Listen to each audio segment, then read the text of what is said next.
Yeah, I wasn't able to do the swappable neck thing, so just resculpt this. Now I just gotta wait for that sculpt to do its thing and harden. A lot of repainting, and there he is. Hello and welcome to another Mugmen Custom Showcase, where today we're finally... Oh god, this took entirely too long, and I'm really sorry about that, but finally going over my custom Peter B. Parker Spider-Man from Into the Spider-Verse. Yeah, sorry this took so long, guys. I got really busy with work and college, and I finally finished it. Finally, except the neck really doesn't work too well. I resculpted it to be like the costume, and for some reason now the joint is like stuck. And whenever I try to move it, the head breaks off. Okay, going over this, guys, you can see I used Mafex parts. Unfortunately, these don't swivel. I had to sculpt them in place. And repainted his back, obviously, and there's like a stress mark here. Noticing this, it looks like there's been some paint rub. Very strange. I guess I gotta go put some peg holes in the bottom of his feet here. I guess these are the new Mafex Spider-Man feet. Because I already put holes in my other ones. Yeah, but you know, this having the benefit of being part Mafex, he has all the Mafex hands, so he'll have a lot of interchangeable hands. And about the same articulation, though a cool feature that you probably saw in all the shorts about this guy, you can cut him in half and give him the Darth Maul treatment. Fun part is it doesn't like sitting right.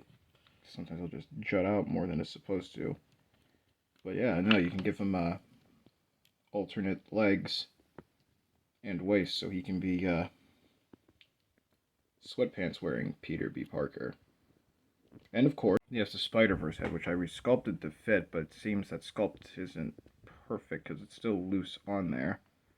And I really do got to do something about that neck. But yes, finally, at long last, this guy's completed.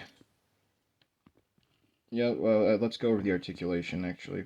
I might want to keep this kind of brief. I would be able to look up and down, but that joint is stuck. That might be rectified later.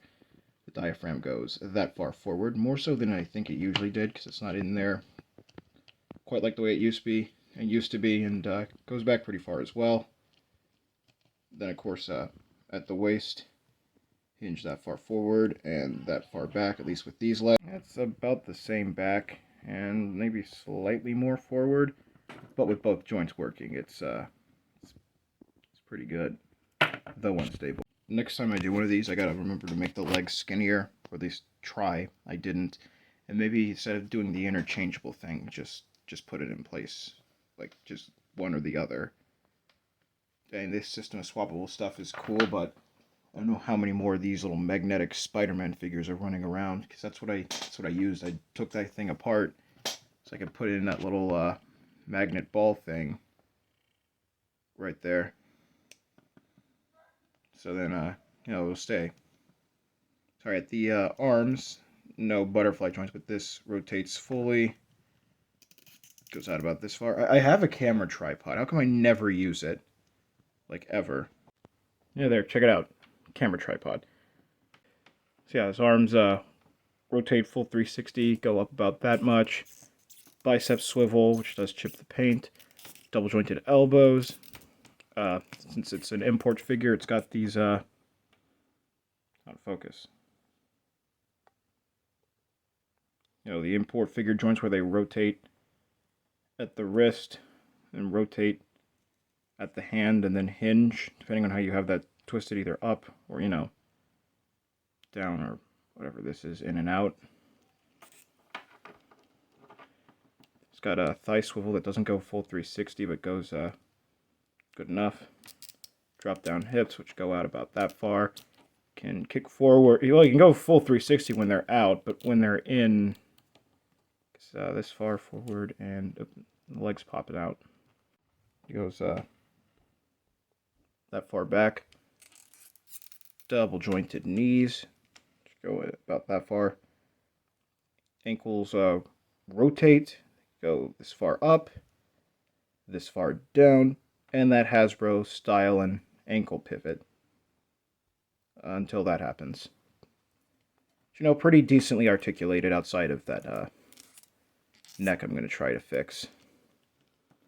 And I'm sure you guys want to see some figure comparisons like standing. Here he is standing next to the slightly repainted Ultimate Spider-Man and the former Peter B. custom of mine, the now Edge of Time Spider-Man. As you can see, these two are about the same height, and of course he stands quite a bit taller than this one. So if you got that official Into the Spider-Verse Miles figure, which is using the same bot, god darn it. If you have that figure, it fits in scale. Which I don't know why you'd want that figure. That figure is trash. Though if you have it and don't want it, sell it to me, because I do want to make a custom Symbiote Ultimate Spider-Man. Here he is standing next to the base that the Spoon Dude used. The, well, in my case, slightly modified Fearsome Foes turned McFarlane Spidey. And a Pizza Spidey. The black suit one, to be more specific. At this angle, they all kind of sound the same. It looks like he's slightly taller than the Pizza, which is interesting. Now, there is a lot of weird stuff on this dude's head. I'm noticing like all these white spots I never noticed before. And some random red paint on his face that I just scratched off. But he's about the same size as the McFarlane, so that's good. I need magnets that are stronger than these little magnets. I thought these ones are pretty strong, but anytime I try to pose him and... Oh, okay, of course on camera now it's actually staying on to make me look stupid. But the minute I shake... Yeah, they see, there it is. Yeah, I need some stronger magnets for this. I don't know, it does kind of hold sometimes while posing around, so... That's cool. Even though this guy's the size of the Sunfire, here he is sitting next to the Retro Wave Spidey and my custom Mary Jane. So, you know, any Marvel Legends female, pretty much. Yeah, fits in the scale. He's a decent degree taller than Mary Jane. This just keeps happening. Here he is standing next to one of the bigger Marvel Legends in my collection. We have the Monster Venom. Moral of the story, he fits into scale. And looks alright. Now, if only I could fix that neck. Well, anyway, that's the custom, guys. Pretty alright. Though, like I said, next time I'll see about doing something different with the waist. Maybe just, you know, adding the costume waist. If this is too much trouble. Instead, maybe, because I'm pretty sure these joints come apart right at the knee. Maybe just making it swappable knees and then including fabric pants. Just including fabric pants or something, I don't know. So yeah, stick around. I hope it doesn't take me all summer. But I guess now I have to make a Miles to accompany this guy. In the meantime, keep collecting, and remember, if you don't subscribe to my channel, Venom will eat your brains.